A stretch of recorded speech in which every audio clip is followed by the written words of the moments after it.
и все. На самом деле, в этом тоже, представь это на сторону Бога, как это неприятно соединиться с нечистыми людьми. Но Он даст нам прощение, Иисус взял на себя наши грехи, и на самом деле мы можем тогда действовать и быть с Ним в завете.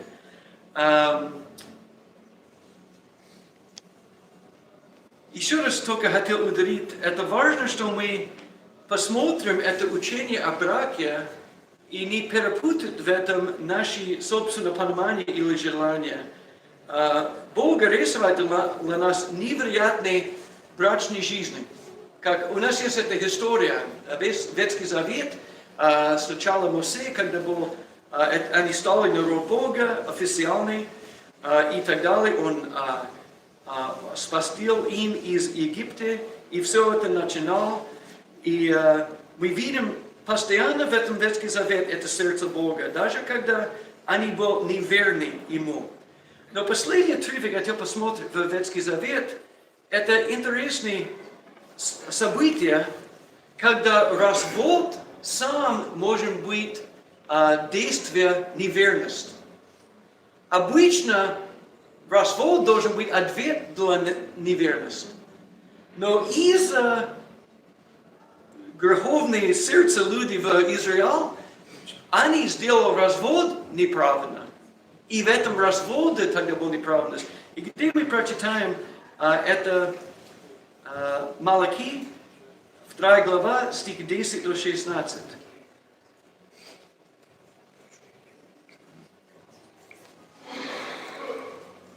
Малахи 2, 10 до 16. Не один ли у всех нас Отец? Не один ли Бог сотворил нас? Почему же мы вероломно поступаем друг против друга, нарушая тем завет отцов наших? Вероломно поступает Иуда, и мерзость совершается в Израиле и в Иерусалиме. Ибо унизил Иуда святыню Господню, которую любил, и женился на дочери чужого Бога. У того, кто делает это, истребит Господь из шатров Иаковлевых, бдящего на страже, и отвечающего, и приносящего жертву Господу Саваофу. И вот еще что вы делаете. Вы заставляете обливать слезами жертвенник Господа с рыданием и воплем, так что Он уже не презирает более на приношение и не принимает умилостивительной жертвы из рук ваших. Вы скажете, за что? За то, что Господь был свидетелем между тобою и женой юности твоей, против которой ты поступил вероломно, между тем, как она подруга твоя и законная жена твоя. Но не сделал ли того же один, и в нем пребывал превосходный дух? А что же сделал этот один? Он желал получить от Бога потомство. Итак, берегите дух ваш, и никто не поступай вероломно против жены юности своей. Если ты ненавидишь ее, отпусти, говорит Господь Бог Израилев.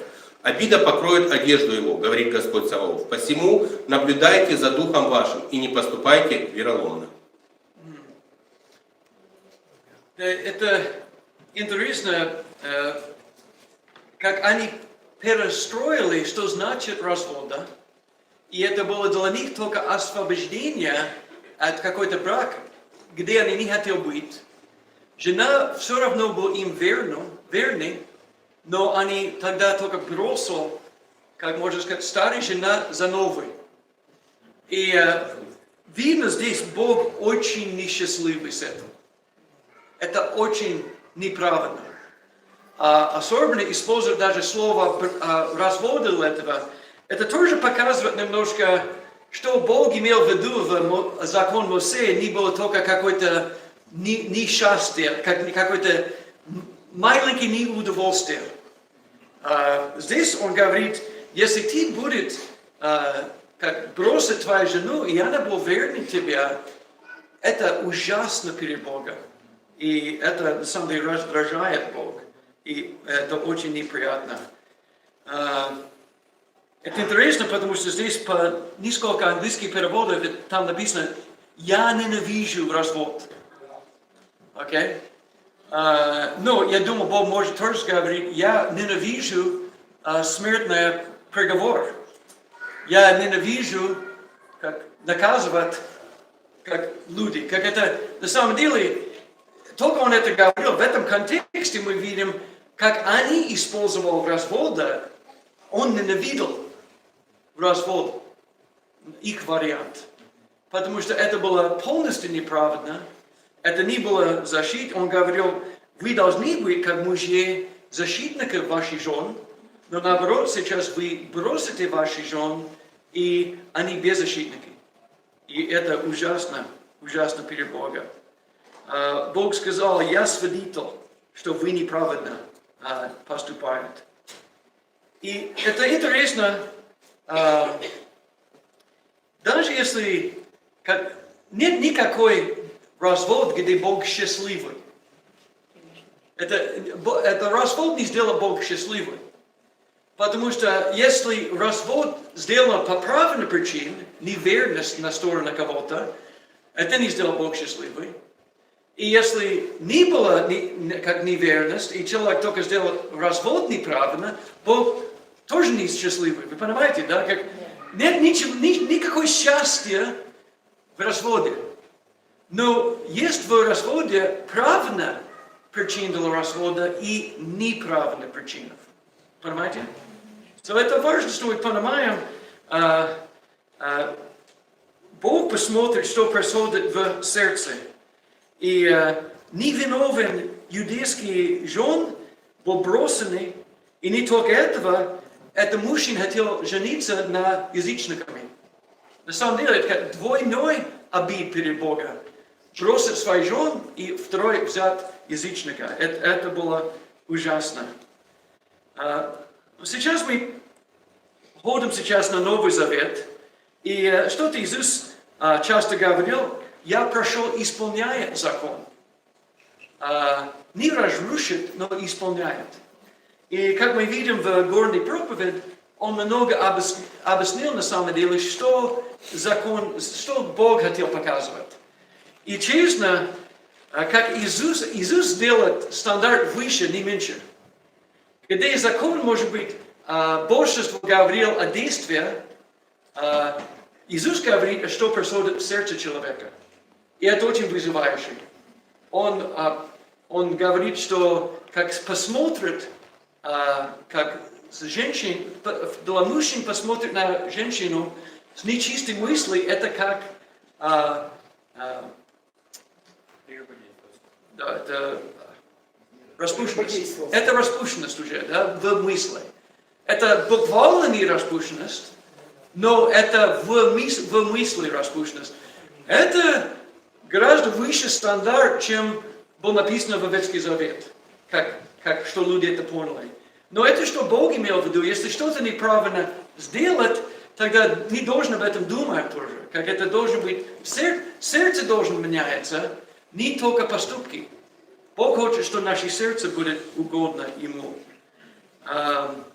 И Иисус показывал на горной проповедь, Он использовал несколько отрывки, связанных брак, развод, на самом деле показывать сердце Бога. И давай мы посмотрим, это Матфея 5 глава, стих 31 и 32. Сказано также, что если кто разведется с женой своей, пусть даст ей разводную. А я говорю вам, кто разводится с женой своей, кроме вины прелюбодеяния, тот подает ей повод прелюбодействовать. И кто же женится на разведенной, тот прелюбодействует. Okay. Здесь интересно, когда мы посмотрим весь Евангелие, на самом деле нет очень много учения о браке и разводе. Только несколько отрывков. Мне кажется, в Луки есть только один отрывок, стих во весь Евангелие о этой теме. Это на самом деле полностью было основано на Ветхий Завет и понимание там. Но здесь написано, если кто-то сделал развод и не была распущенность, на самом деле он сделает ей блудницей. И как это работает? Если, примерно, я жена, и я не грешила, но мой муж делает неправильно со мной развода, как это возможно, что я стану как блудница? Как это возможно? И вы знаете, принцип это так. Я обещал ему когда-то, я буду верный ему. И я ничего изменилось в этом. Как, может быть, муж изменил свое точку зрения, я не изменилась. Но, к сожалению, в момент я буду даже пережениться и с кем-нибудь еще, как спит, в этот момент я, на самом деле, сломаю эту клятву, я сделал первый раз. До этого я не это сломал. Я был не виновен, был неправ на развод со мной. Я тогда шла замужем еще раз, и первый раз я буду с новым мужчиной. На самом деле это неправильно. Это я сломаю эту клятву, я сделал первый раз. Вы понимаете, да? И в сердце это больно. Для чувствительных духовных людей такое событие, это очень ужасно. Но, может быть, вы думаете, ну и каждый раз после этого она продолжается. Нет, это сломался один раз. И тогда на самом деле, если есть это действие, это уже сломал. Это где сломал клятву на ее сторону. Вы понимаете, да? И это как неприятно, что здесь происходит. Иисус здесь не утверждал, что происходило с мужчиной. Интересно, он говорит на сторону женщин. И каждый пример Иисус использует, он всегда говорит о особенных ситуациях, где есть брак, развод и повторный брак. Он никогда говорит только вообще повторный брак. Он не говорит Дави или какой-то люди, которые хотят жениться второй раз. Он не об этом говорит вообще. Он всегда говорит о что-то очень особенное. Как эта идея, когда есть один брак, развод и тогда второй. И он это объясняет. Но, к сожалению, это не виновен человек, не из-за никакого решения на ее сторону. Если муж как бросил ее, сделал развод, тогда она до сих пор не виновна, но по факту она будет из-за его решения, потому что все имеют право пережениться, она будет жениться, и в этот момент с новым мужем первый раз сломает это, как обещание она сделала ему. Вы понимаете, что происходит? И Иисус хочет показывать, как это несправедливо. Сделать развод кому-то, который не был, как был верный, к сожалению, это оставит их в ситуации, где они будут неверны.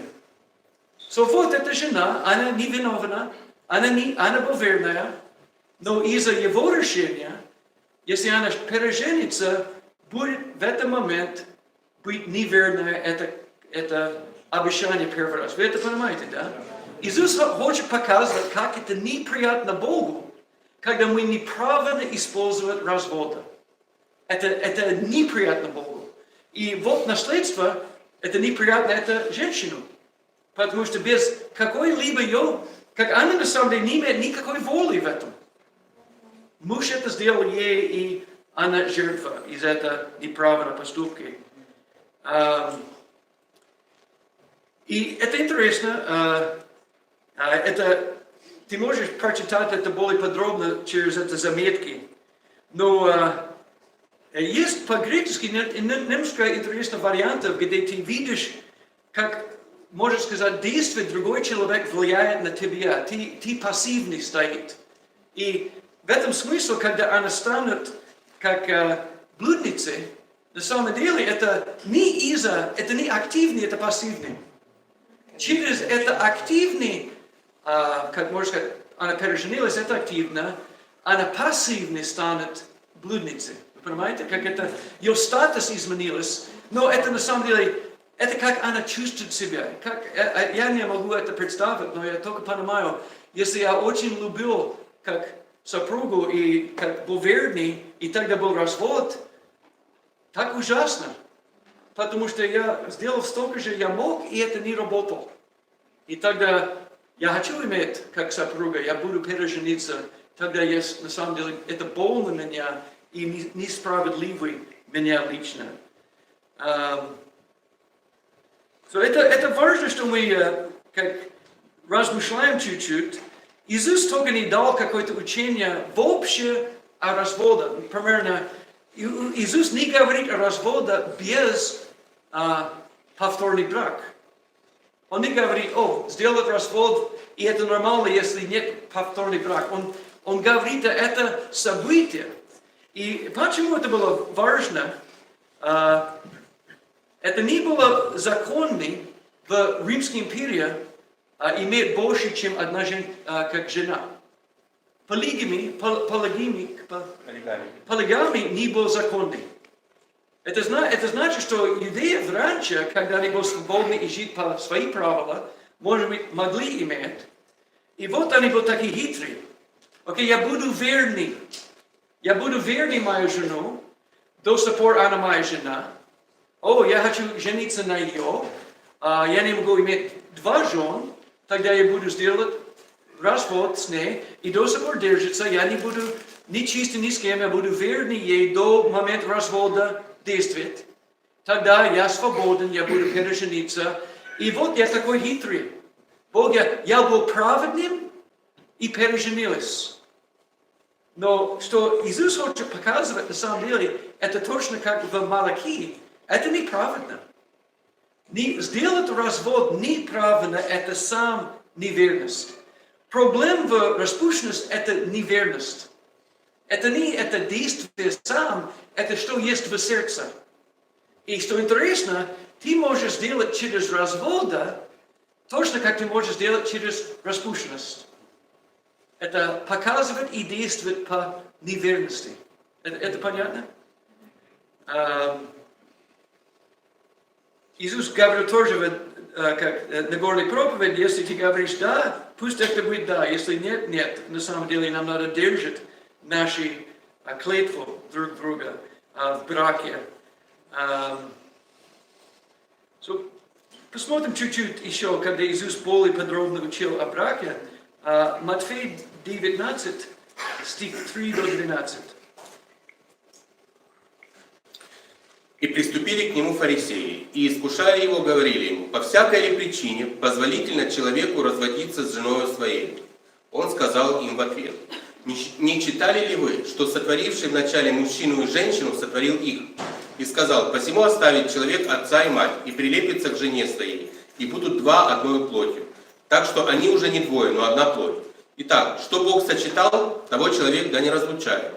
Они говорят ему, как же Моисей заповедал давать разводное письмо и разводиться с нею? Он говорит им, Моисей по жестокосердию вашему позволил вам разводиться с женами вашими.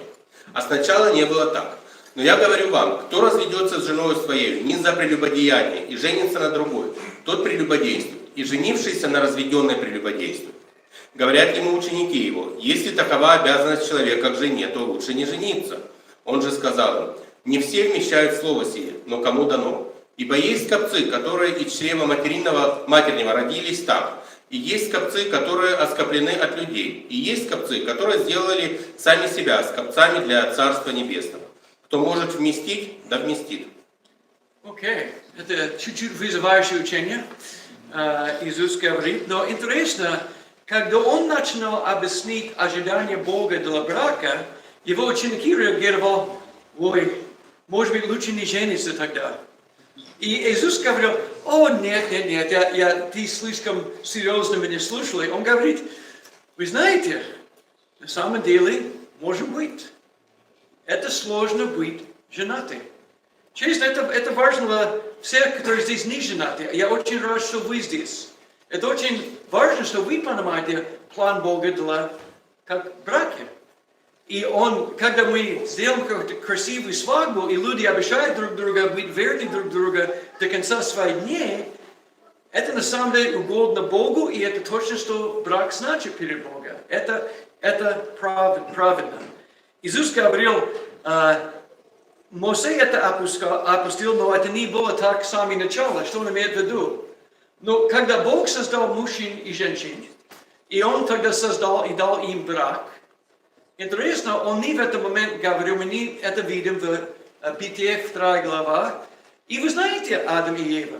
Если это не получается, тогда развод тоже нормально. как развод не было смысла от начала. Вы понимаете, да? От начала идея была, это идеал верность друг друга до смерти. Это было точно соединение, одна женщина, один мужчина, и на самом деле это был план Бога. И Иисус это как серьезный очень ударил. Это отрывок есть параллельный отрывок от Марки 10, 2 до 12, они достаточно похожи друг друга. Но что интересно, как это фарисеев начинал испытывать Иисус. Они говорили, как это законный для нас сделать развод. И интересно, в Матфея там написано, в какой-либо причине. Они это искушают Иисус, потому что они поняли, это не что Иисус говорит. Он более идеально говорит о браке, и они хотели понимать, как он может защищать себя в этом. Интересно, может быть, тоже еще один вещь. Причин из-за смерти Иоанна Крестителя, это было, он публично говорил против это распущенность, которая была у Heroda. И может быть, они хотели тоже, что Иисус будет очень подробно назвать его учение. Может быть, проблем для Иисуса тогда с правительствами. Но фарисеи и Иисус, они согласились, что Моисей дал им это как возможность. Но Иисус добавил чуть-чуть. Он сказал, это не из-за, как вы такие хорошие, на самом деле это из-за грехи, это твердое сердце есть развод. Потому что где-нибудь развод всегда есть у кого-то неверность. Бог хотел, как на самом деле, один мужчина, один женщина, они будут стать одном. Это его план. И если они станут одном, когда пусть никто им разделяет. Но вы понимаете, даже что он говорит, пусть никто разделяет, это значит, это возможно. Это возможно разделять. Но Бог не хочет, что будет неверность и тогда разделение. Но это возможно, к сожалению. И это неверность, это распущенность, развод, неправильно сделано. Они все противостоят. Это идеал Бог имел для брака. И Иисус очень подробно назвал это ожидание Бога для брака. И его ученики тогда реагировали. Это вызвало им сильно. Проблема в людей – это неверность в их сердце. Они не хотят жертвовать себе достаточно и быть верными до конца, даже тогда это больно или сложно. Мы же посмотрим чуть-чуть в Малахии. Они сделали развод ради, как следующий шаг, они хотели пережениться. И честно, это точно, что происходило в учении Иисуса. Он постоянно называет эту ситуацию, где человек хочет сделать развод и пережениться, и тогда что происходит. И как если развод был правильно сделан, это неверность происходила до развода. Но если развод неправильно происходит, тогда эта неверность происходит после развода. Вы понимаете? Как в развод, когда нет неверность, будет сам выглядеть как неверность перед Богом. Это как Иисус хотел, что они поняли. Фактически Иисус, мы видели два вещи здесь в Матфея. Он говорил о людях, которые неправильно сделали развод, и тогда он говорил о людях, которые были жертвой в неправильном разводе. И на самом деле, на обе стороны это не угодно Богу. Интересно, когда Марк дал нам эту историю тоже, он не сказал фразу, кроме если не было распущенность. И честно, это где есть немножко, еще раз нам надо спросить, немножко законительство в наше время, потому что ты можешь найти этот отрывок и говорить, но он говорил о какой-либо, как он не сделал условия. Он только говорил, если вы сделаете развод, тогда это посмотрим это, Марка 10:11. Okay? Он сказал им: кто разведется с женой своей и женится на другой, тот прелюбодействует от нее. Okay. И 12 тоже. И если жена разведется с мужем своим и выйдет за другого, прелюбодействует. Okay. So, интересно, ты видишь, что Иисус хочет показывать. Он здесь не говорит, он не сделает это исключение. Он говорит вообще. Но мы знаем, что вообще это неправильно. Если человек, если одна супруга или как муж или жена был неверный, тогда человек имеет право сделать развод. Но здесь нет ни названия об этом исключении. So, это важно, потому что если мы только имели этот отрывок, и ни другой отрывки в Библии, никакой дополнительного понимания, люди могут это посмотреть и говорить, ты не можешь сделать развод, вообще это неправильно. Только от этого отрывка. Но на самом деле, слава Богу, у нас есть контекст весь Библии, и мы можем тогда понимать, есть особенный момент. Человек, который сделает развод ради это повторный брак, это уже неправильный смысл. Если я уже неправильно в моем сердце, если я так поступаю.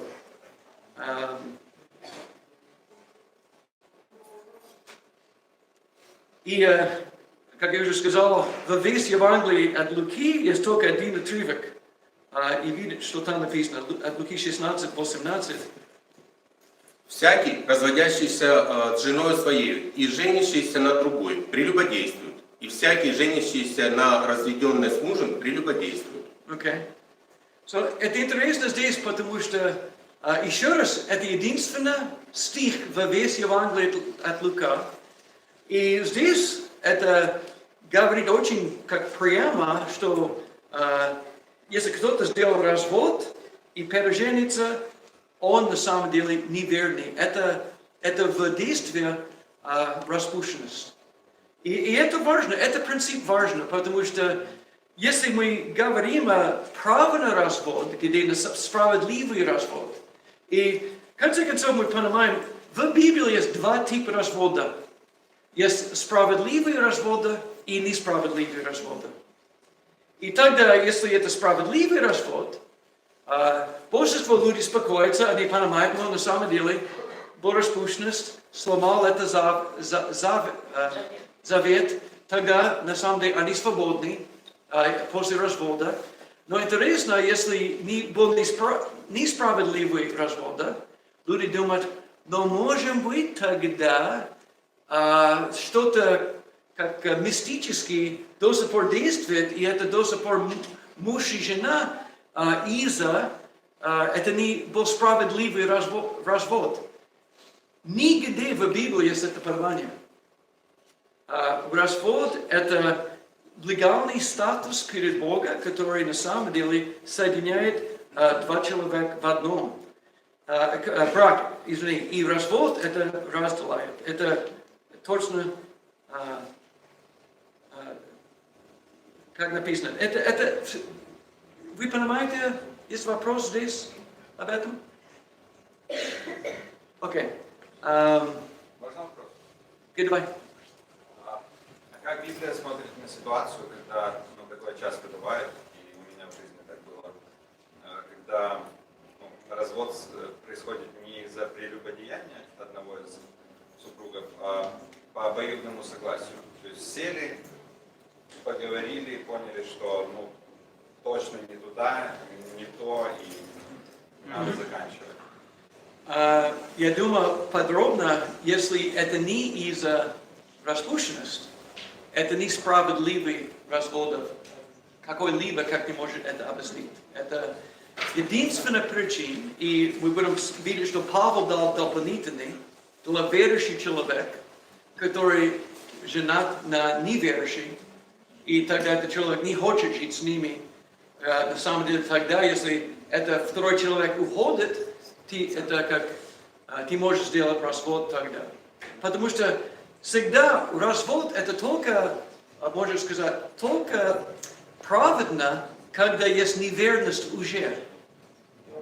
Если там есть верность друг друга, развод сам будет действие неверности. Вы понимаете? И это как распущенность перед Богом, в конце концов. Можно еще один? Окей? У меня тут накопилось.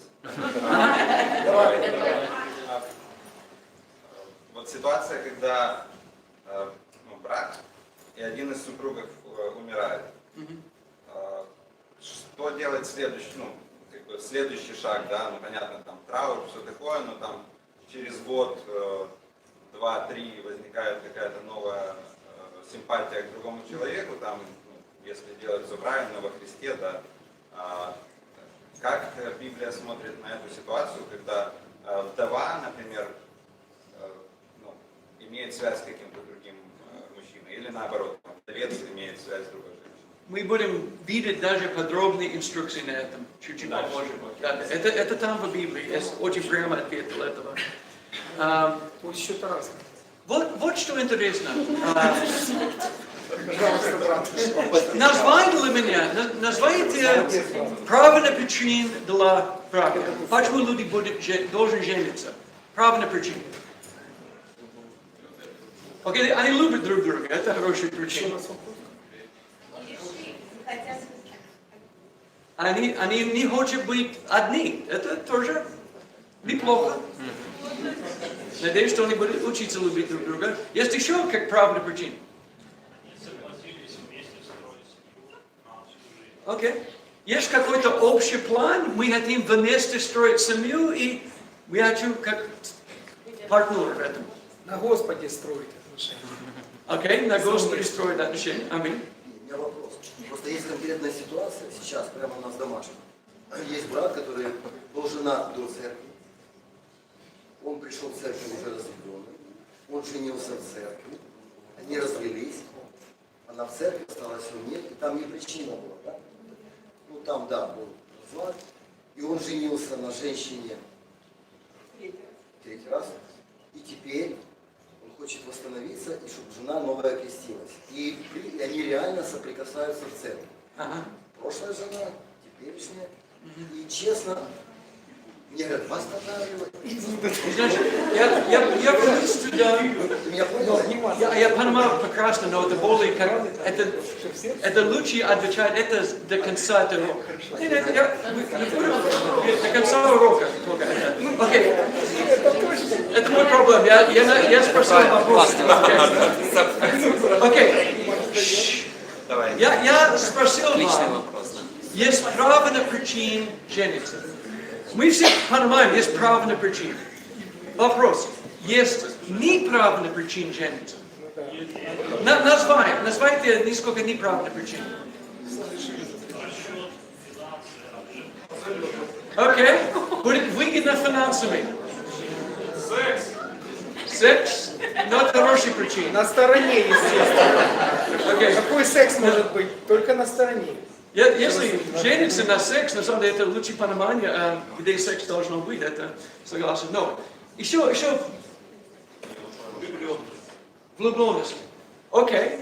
Может быть, да, может быть, нет. Если не переходит на настоящей любви, будет чуть-чуть проблем. Наследство. Окей, вот интересно. Есть какой-то человек, они только устал жить дома с родителями, и вот выход. Я буду жениться. Есть ситуации, я живу в третьем мире, и я могу как через электронную почту найти муж и переедет туда.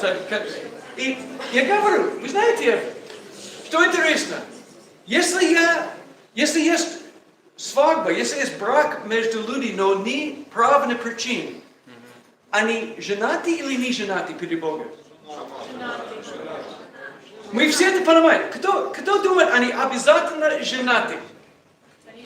Окей, они женаты, если они стоят перед свидетелями, и под законом их страна, они обещали друг друга и были назначены супруги, они женаты. Ну да. Что интересно, да, это интересно, я думал, я не знал, кто-то не это согласен, как мы с этим понимаем. Но почему-то, если люди сделают развод неправильно, мы на самом деле думаем, ну может быть это не развод на самом деле. Ты видишь, это интересный парадокс. Потому что мы понимаем, если люди обещают друг другу сделать, что нужно, публично быть женатыми, это действует все равно их мотивы и все. Они женаты. Но почему-то, когда есть неправильный развод, мы стараемся немножко в этом бороться, но это не настоящий развод. Потому что это или это. Библия никогда так относится к разводу. Библия обсуждает, есть правильный развод и неправильный развод. И на самом деле неправильный развод это действие, неверность, это на самом деле распущенность перед Богом. Вы понимаете, да? Только ли распущенность? Или, например, насилие, какое-то унижение? Причина для развода. Это причина для развода. Почему я использую это прямо, потому что это показывает, это точно как человек был распущен в браке. Сделать развода без причины – это распущенность. Это неверность перед Богом. Это корни распущенность. Это не буквально распущенность, но в корне в этом действии это неверность. И вы знаете, это что беспокоит Бог, не какое-то техническое рисование, вот мы такие хитрые, мы поняли, как это так сделать, как люди во время Иисуса. Нет, он спросил им, но вы верны, что вы обещали, да или нет? Вы исполняете, что вы обещали перед меня и перед всеми людьми, потому что это верность, это корни, можно сказать, завет с Богом. Третий вопрос. Окей. Немного с другой стороны зайду. Например, есть брак, и одна ситуация, например, муж пьет, он прям беспробудно пьет, сколько там жена не делала усилий для того, чтобы изменить эту ситуацию, и там создавала между ними какую-то дистанцию, да, там уезжала к маме, папе, к тете, без разницы, ситуация продолжается. Ну и их жизнь уже становится как бы не жизнь, а просто мучение, сплошной ад. Да? Что жене в такой ситуации делать? И второй вопрос сразу же. То же самое, но там муж колотит жену. Насилие. Систематически. Да, насилие. Если можно. Колотит, в смысле, избивает ее. Так это и есть насилие. И мы в стране третьего мира, где полиция не очень есть. Да, вот эти вот две ситуации. Не знаю, еще раз, давай мы будем посмотреть чуть-чуть еще отрывки, и мы вернемся к все эти вопросы. Это будет нормально отвечать это до конца. Но это вопрос мы будем спросить. Но если посмотреть в жизни Иисуса, примерно, есть два раза в Евангелии Иоанна Иисус познакомился с блудницей. Это была 4 глава и 8 глава. Интересно, он говорил, одна женщина говорила, у меня нет мужа, самаритянка. Иисус говорил, правда, у тебя было 5 мужей. Я сомневаюсь, у него умер 5 мужей. Это статистически это невозможно. Она убивала всегда. Но вот что интересно. Иисус говорил, я знаю, у тебя было 5 мужей. Он не говорит, ты знаешь, у тебя был одна правильный муж, и из-за ты неправильно, как он не арестовал, он говорил 5 браки. Каждый из них он говорил как брак. 5 муж значит 5 брак. Понимаете, да? Как 5-5. Он не сделал какой-то мистика. Вы знаете, это первый, он был твой единственный реальный перед Богом, и все остальные это только какой-то ерунда. Но он говорил, вот, и тогда он сказал, и с кем ты живешь сейчас, это не твой муж. Тогда она была в шоке. Как Иисус понял, что значит брак и что значит жить вместе. И как он понял эту разницу и назвал. И он больше не говорил. И интересно тоже, когда он говорил, эта женщина, которая была, они взяли ее в это деяние, как это, блудо? Прелюбодея. Что интересно, конечно, она была одна. Как она это сделала одна, я не знаю. Мы нашли ее в этом. Как? Она только? Где он? Да, как? Она одна была? Невозможно. Но вы знаете, уже показывают, их мотив не был правильно. Но интересно только из-за Иисус показывает, что на самом деле неверность может быть прощен. Это может быть прощен. Это очень важно. Если я неправильно сделал развод, да, Бог может меня это простить. Это возможно. Он может простить какой-либо грехи, кроме, когда я откажусь раскаяться. Когда я откажусь менять и как покаяться, Бог не может это простить. Это грех не может простить, потому что условия получать прощение от Бога, это на самом деле раскаяние. Вы понимаете, да? Да. Это технически вещь на какой-то образом, но это важно, что мы понимаем. Есть радикальные церкви, честно, которые учат, Бог не будет простить развод. Если ты сделал развод, тогда нет прощения этого. И ты не можешь начинать снова и так далее. Как очень строго. Я не вижу такое, как правило у Бога. Я вижу сердце прощения и надежды на лучшего. Сейчас мы будем посмотреть Павла чуть-чуть, его учение. Потому что он, как несколько лет после Иисуса, начинал учить. И тоже даст нам интересную информацию, что помогает. И что интересно, Иисус закончил свое учение, может быть, лучше не жениться в Матфея. Интересно, когда начал говорить о браке, в 1 Коринфянам 7 глава, это где он начинал, может быть, лучше не жениться. И он использовал себя как пример. Интересно только, как когда Иисус закончил, Павел начинал. Но давай мы посмотрим 1 Коринфянам 7:1. Пожалуйста, 1 до 9. А о чем вы писали ко мне, то хорошо человеку не касаться женщины. Но во избежание блуда каждый имеет свою жену, и каждая имеет своего мужа. Муж оказывает жене должное благорасположение, подобно и жена мужу. Жена не властна над своим телом, но муж, равно и муж не властен над своим телом, но жена. Не уклоняйтесь друг от друга разве по согласию на время, для упражнения в посте и молитве, а потом опять будьте вместе, чтобы не искушал вас сатана невоздержанием вашим.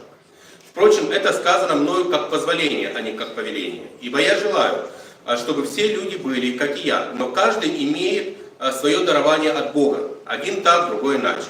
Безбрачным же и вдовам говорю, хорошо им оставаться, как я, но если не могут воздержаться, пусть вступают в брак, ибо лучше вступить в брак, нежели разжигаться.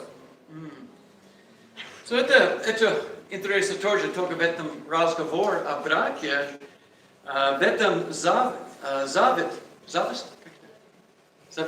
Это завет друг с другом есть обязанности. Это реально перед Богом. И нам надо заботиться друг друга на сексуальной стороне. Мы не знаем точно, что был вопрос Павла. Он отвечал вопросы, но мы не знаем точно, что они спросили. Но было сложности в браке. Это была их ситуация. И Павел говорил на самом деле, как что обязанности на обе стороны, быть осторожны, что не искушает друг друга, вам надо быть вместе. Это не только что секс должен быть только в браке, секс должно быть в браке. Это должен быть часть брака. Я знаю, есть несколько ситуации, где люди физически или есть какое-то событие жизни, где это не все очень возможно. Но вы понимаете, идеальный это так, как Бог определил брак для секса и секс для брака. Но мы будем читать чуть-чуть даже в этом глав, это 32 до 35. А я хочу, чтобы вы были без забот. Не женатый заботится о Господе, как угодить Господу. А женатый заботится о мирском, как угодить жене. Есть разность между замужней и девицей. Незамужняя заботится о Господнем, как угодить Господу, чтобы быть святою телом и духом. А замужняя заботится о мирском, как угодить мужу. Говорю это для вашей же пользы, не с тем, чтобы наложить на вас узы, но чтобы вы благочинно и непрестанно служили Господу без развлечения. Интересно, как Павел здесь, он согласен с Иисусом. Это вызывающе быть женатым. Это есть свои сложности в этом. И он говорит тоже, есть люди, которые имеют один дар и другой дар. Как это не для всех. И это важно, что в нашем даже культуре и обществе, если есть люди среди нас, которые не хотят жениться, мы не должны давить на них жениться. Аминь. Зачем? Это их решение. Но если они приняли решение жениться, нам надо сделать все возможное, как их общество поддерживает и укрепляет это обещание друг друга. Это брак.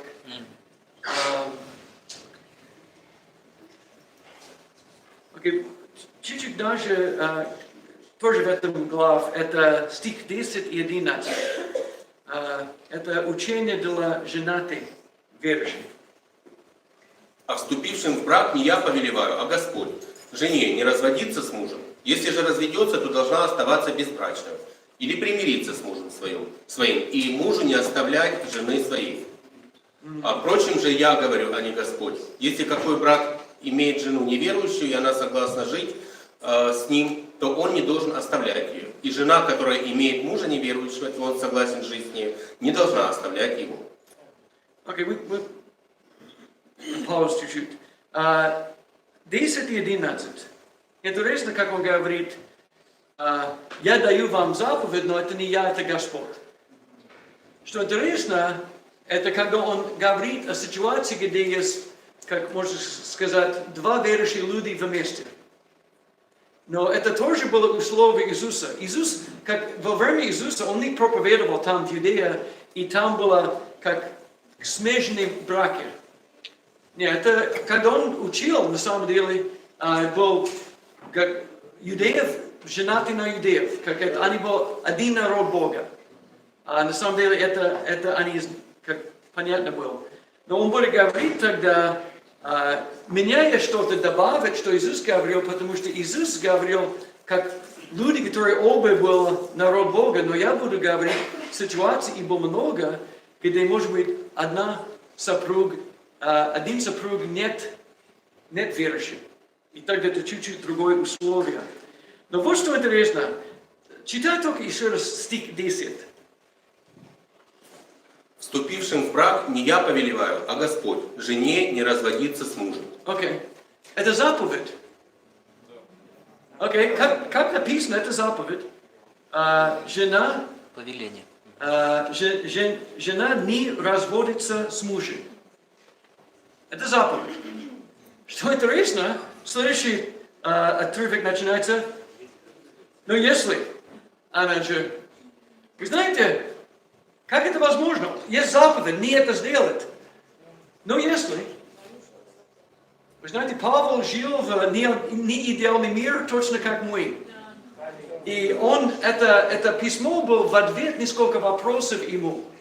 Уже была ситуация в церкви Коринф, где был развод между верующими, и не должно быть это. Но они уже шли дальше. Мы знаем, их лидерство было очень слабое. Первый Коринфянам это показывает. Они были очень слабые, особенно связаны с дисциплиной. Если кто-то, какой-то ученик был какой-то мужчина, 5 глава, который спал с женой своей отца. Ничего себе. Это было в церковь, и все знали. И они гордились, как Павел говорит, но они гордились, они были терпеливы. Они не были как, такой классный церковь, все только грешит, как они хотят. Нет, это как такая церковь, мы примем все, мы будем так терпеливы, мы не будем реагировать на грехи других. И Павел как, я слушал, у вас есть уже разводы среди вас, не должно быть.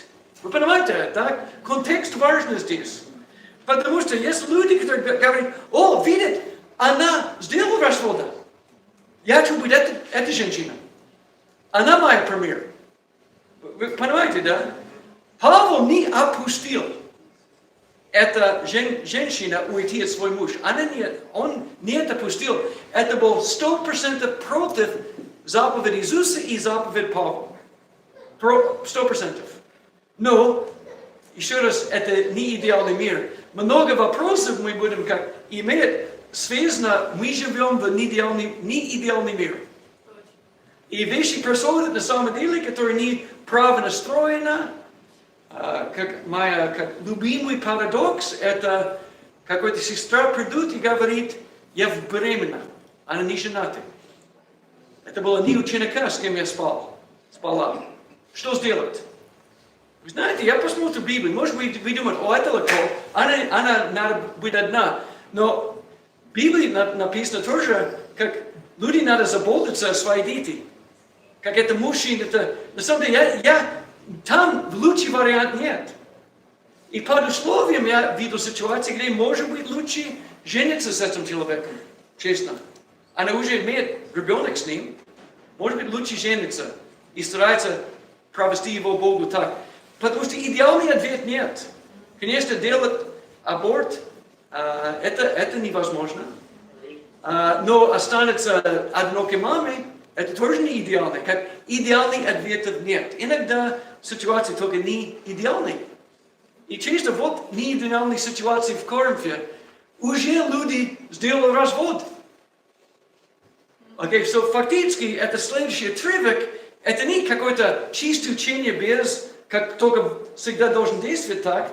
Это основано на событиях, где они уже против закона Бога сделали разводы.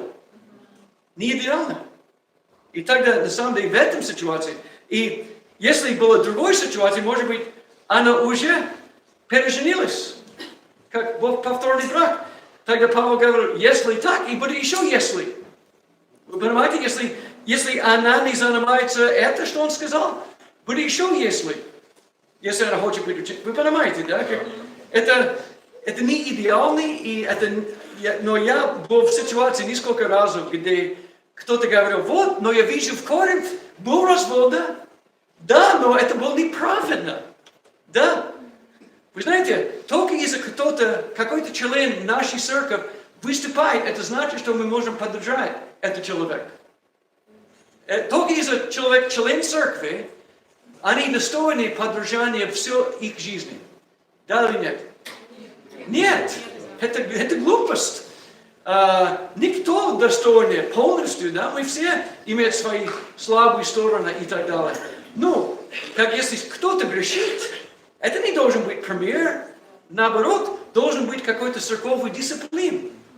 Нам надо назвать грех и сделать что-то в этом. Понятно?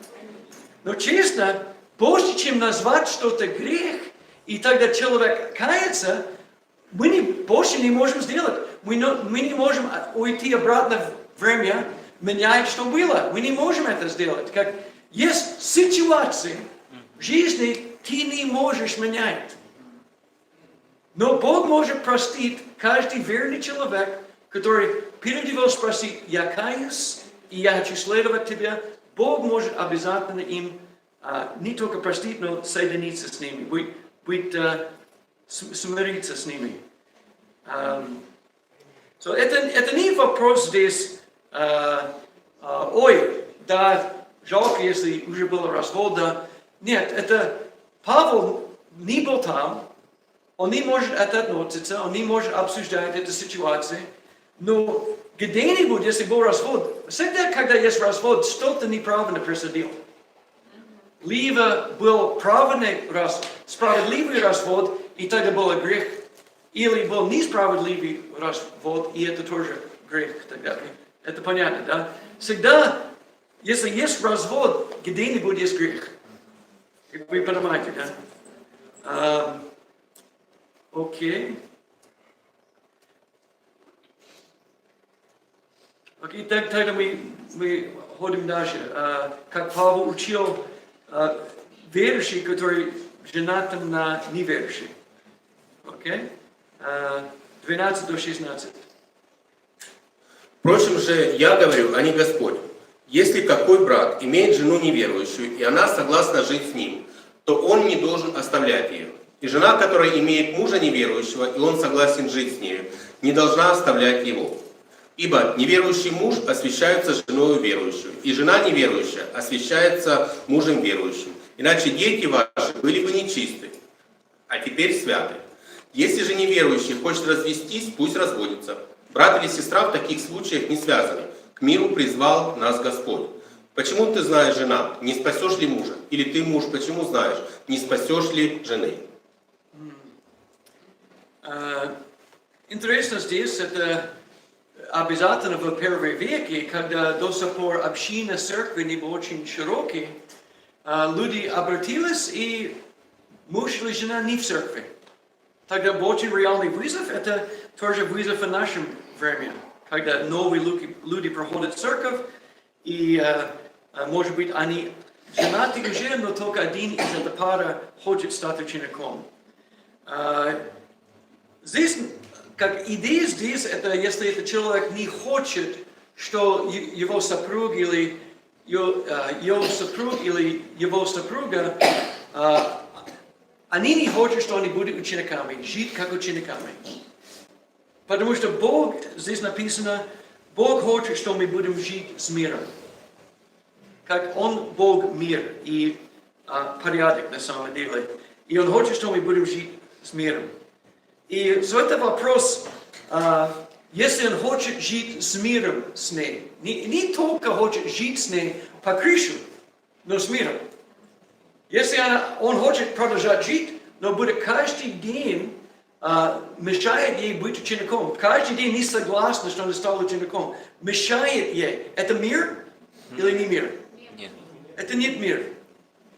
Но на самом деле тоже тогда нам надо быть чуть-чуть осторожны. Потому что нам надо исследовать, хочет ли человек жить, потому что, кто знает, может быть, это будет спасение другой человек. Как это, они будут, в конце концов, спасен из-за их супруг стал учеником. Да, это возможно. Кто знает, мы не знаем, только Бог знает. И мы не хотим только как свобода развода, без, как очень легко разделиться. Это легкий путь, сделать так. Мы тоже не хотим только это легкий путь. Мы хотим, что на самом деле держит это. Брак существовал до Нового Завета, до Иисуса. Брак Бог создал от самого начала. И брак между язычниками – это столько же брак, как брак, который был звенчал в церкви. Разницы нет перед Богом. Брак – это брак. Он ожидает одно и то же от всех. Это важно. Если человек хочет уйти, не хочет, тогда не хочет жить вместе, тогда они опусти. Это на самом деле свобода. Это интересно, что я вижу иногда, есть искушение найти это легкий путь.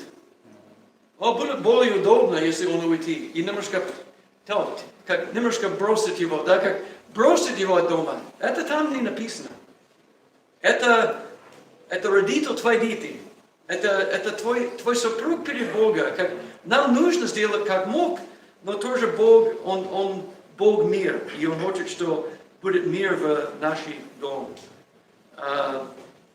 Это нет какой-то дополнительный план спасения, когда Он говорит, что это может сделать более святой, можно сказать. неверующий муж. Это только из-за... Если я женат на если я не ученика и женат на ученице, на самом деле это может сделать меня отдельно от этого мира. Это определяет мой брак, что-то особенное.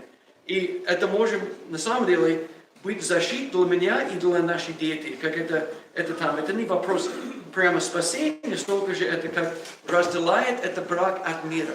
Если один человек верующий. So, это очень важно, что мы понимаем. Павел изменил что-то здесь. Это добавка, это довольно сильно.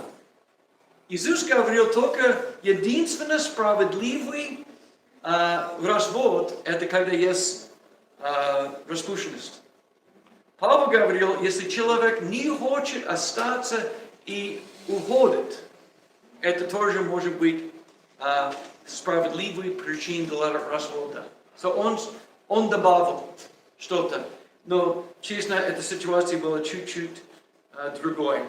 Если мы продолжаем прочитать в 1 Коринфянам 7, мы не будем это сделать сейчас, Павел только ударил, не быстро хочет менять твои условия жизни, твои ситуации.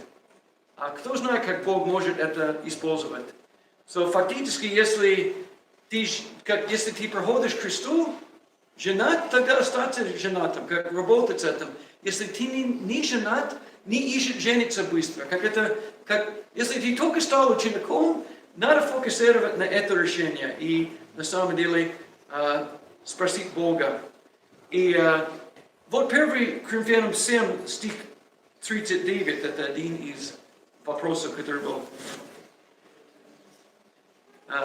Прости, еще. 7:39. Жена связана законом, доколе жив муж ее. Если же муж ее умрет, свободно выйти за кого хочет, только в Господе. Вот это ответ на один вопрос. Вдова, если хочет жениться, Библия говорит, она могла, но ему надо быть верующим. Это все. Очень подробно.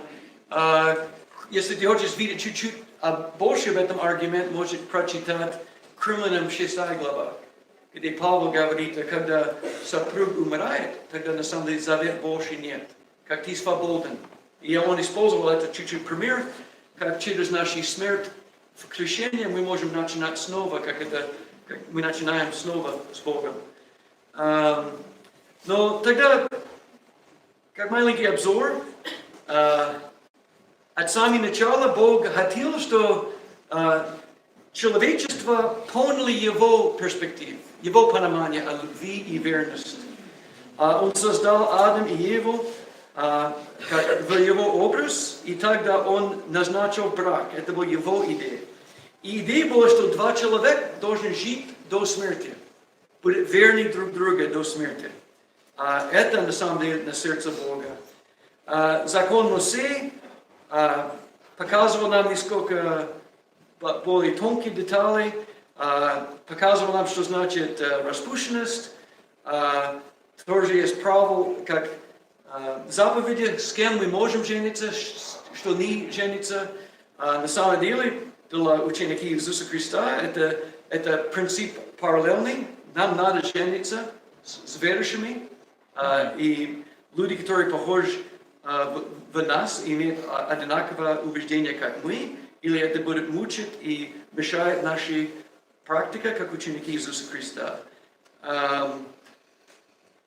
Может быть, что было интересно, как в этом обзоре в Ветхий Завет, как Бог использовал это метафор брак и развод, и даже в конце концов назначит снова.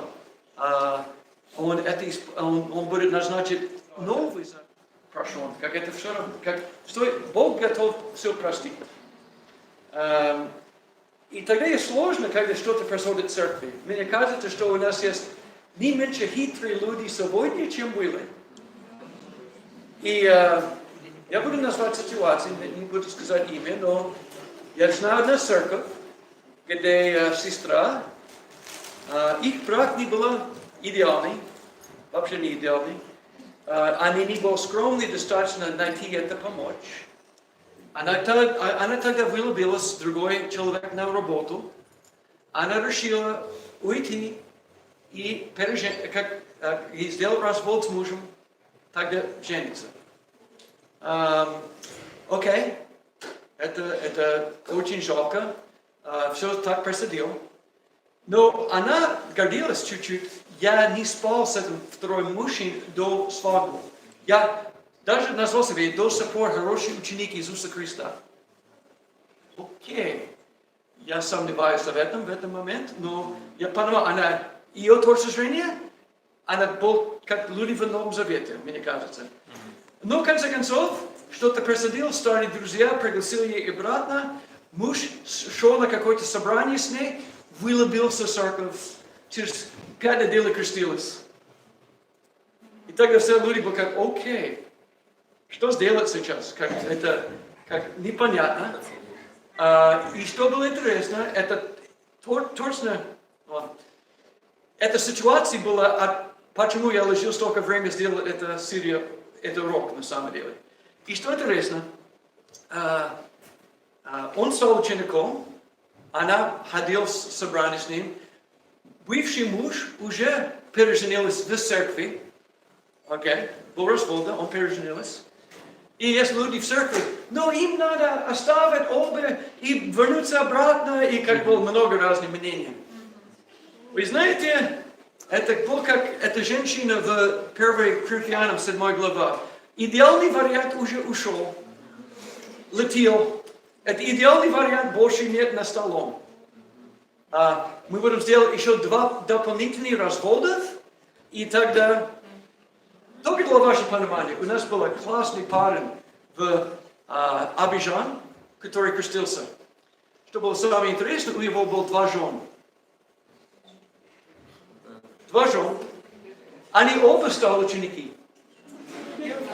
Многие его дети стали ученики. Но что интересно, были люди, ему надо бросить второй. Не первый, но второй, потому что первая настоящая жена. Под законом в Ivory Coast они обе настоящие жены. Это развод бросит один. Развод, мы знаем, это неправильно. И как это неприятно, я никогда буду забыть. Мы с Тэмми, мы были в Южной Африке, это 20 лет назад, мы говорили. И она только узнала об этом ситуации. И такими глазами посмотрела меня на подушку, голова была. Я проснулся, заснул. Через 6 часов проснулся, и вот Тэмми до сих пор, глаза такие. Я не верю в это невозможно. Я не хочу туда, но на самом деле, они до смерти стал один мужчина, 2 жены. Понимаете, как ученики. Это как и есть в жизни, да? Я это говорю, потому что это идеальная ситуация. Серьезно так было? Нет. Да. Кто хочет переедет в Ivory Coast, не показывает. Гражданство, да? Но я хотел только сказать, идеальность чуть-чуть летает из-за наших грехи. Да. И нам надо понимать, где. Господь знает. Может быть, назвать эту ситуацию еще раз меня, какие это? Насилие в семье. Да. Насилие в семье. О насилии, да, окей. Ты рассказывал про насилие в семье. Еще раз задай. Еще вопрос. Если муж пьет, например, или жена пьет, бывает такое, и если муж избивает, применяет насилие к жене, или там в порядке исключения наоборот. Ты знаешь, еще раз, единственная причина, или 2 причины, это если это муж, как в нашем понимании, если это муж ученик, тогда на самом деле церковь надо использовать дисциплину с ним. Потому что если он неправильно поступает, церковную дисциплину надо включаться в эту ситуацию. Если только люди в мире, это сложно мне дать совет, потому что они живут по правилам мира только.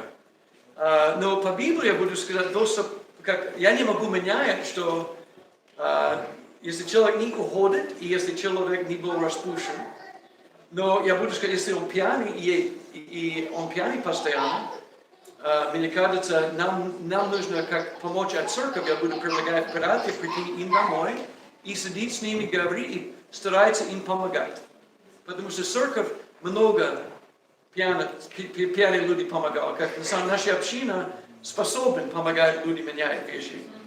В конце концов, это сложная ситуация, но как в Библии написано, мы не знаем, как Бог будет это решить. So, я не могу согласиться, но как только из-за человека пьяный не может с ним жить. Но вторая вещь, если есть насилие, да, тогда на самом деле, как Павел будет назвать, вот я римский гражданин, я буду использовать это право. Мы все, как гражданин нашего общества, можем звонить милиции и говорить, мой муж меня бил, и так далее. Нам надо сделать заявление. И на самом деле, я думаю, мы будем видеть какой-то ответ от этого. Либо он будет каяться, или они будут собирать его. И честно, если из-за его грехи кто-то его собирает, и он не будет больше жить с женой, она тоже по Библии свободна. Но что нам надо быть осторожно, это когда мы не должны хотеть развод, потому что это не любви. И примерно, если есть женщины, которые, и это мужчины тоже, но больше мой опыт был женщина несчастливой в своем браке, и они хотят, что муж будет уйти от них. Из этого они не дадут им сексуальные права, они на самом деле не лучшая жена, как они могли быть. Может быть, даже держат сексуальные отношения на несколько месяцев, и они хотят, что муж будет грешить, муж не ученика, муж будет грешить, и тогда они будут по законам, но он изменил меня. Вы знаете, мне кажется, это одинаковая ситуация, как во время Иисуса. Ты сделал это по закону, но это не сердце Бога. Это не сердце Бога. И часто есть момент даже, и у нас там был этот опыт, где была женщина уже 8 лет, муж ушел, и она только имела какой-то идеализм, надо держать это, он уже был другой женщиной 8 лет. Ему все равно, он не беспокоился. И в конце концов мы говорили, вы знаете, для твой, как может сказать, как право на сердце, как и развод, это уже, брак уже не действует 8 лет. Это может быть даже знак любви показывать ему, что на самом деле, так как жить на свету и говорить, наш брак больше нет, у тебя есть правильная причина сделать это с любовью, с милостью. Но все равно это сделать. Она это сделала, и на самом деле мы заметили, намного более счастливой. Она бросила это бремя. Ты знаешь, это сложная ситуация, потому что они все связаны с какой-то неидеальные условия жизни. Но в конце концов, любовь это самое важное, и праведность перед Богом, и верность. Спасибо. У меня вопрос по поводу только в Господе. Если ученик хочет жениться или выйти замуж за человека из другой церкви, будь то традиционный или баптист, или адвентисты, где проходит эта граница и какая реакция наша как церковь? Должно ли у нас быть единство? Окей? Но вот что. То же самое граница есть как в нашем церкви. Только из-за человека на список членства не значит, что они в Господе. Аминь. Понимаете меня, да? Как только из-за человека, меня не надо защищать, как наши церковь перед другими, потому что я знаю уже, не все в нашей церкви спасены. Есть лицемерие, есть люди, которые имеют тайные грехи, они не каются, они сам знают. В конце концов, они уходят. Но в этот момент сейчас я не знаю, кто они. Я, как хороший пастух, ищет людей, укрепляет им, я не хочу, пускать это.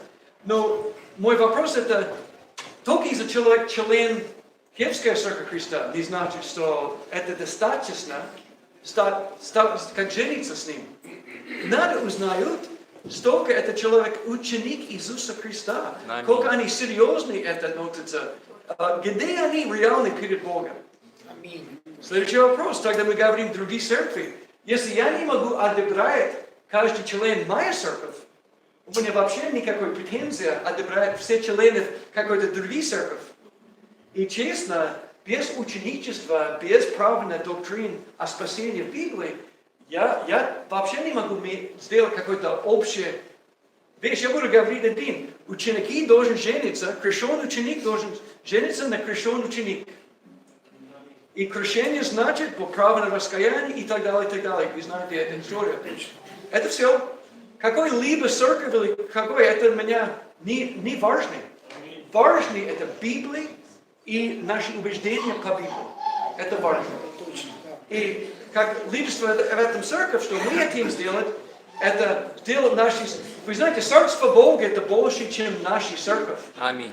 Но наше задание это сделать столько же мог нашей церкви внутри этой рамки. Это что значит быть пастухи перед Богом. So, фактически, может быть, там есть даже крещенных правильных людей среди баптистов или как вряд ли, если у нас есть детские крещения, ты будешь найдешь человека, который каялся и так далее, делал, что Библия говорит. Но нам надо использовать Библию друг с другом и из Библии все вокруг. Если человек говорит, я верю, верующий здесь не значит только человек верит, что Бог и есть. Верующий здесь не значит, что человек даже был примерно еврей. Все евреи были верующие. Но Павел не говорил, ты христианин, ты можешь жениться какой-либо еврейка, который не ученика. Это вообще ни о чем речь. Речь это верующий как мы. Понятно, да? So, это важно. Но как пусть нам помогают другие люди стать лучше и ближе Бога, как мы можем. И ты знаешь, я не могу обсуждать никого, кроме Библии, открыть между нами, и мы посмотрим, что там написано. Энди, 5 часов надо ходить, другие ребята. Да, окей, хорошо. Уже годится. Это сколько времени? 5-10 уже. О, уже, хорошо. Окей, тогда спасибо всем за ваше внимание.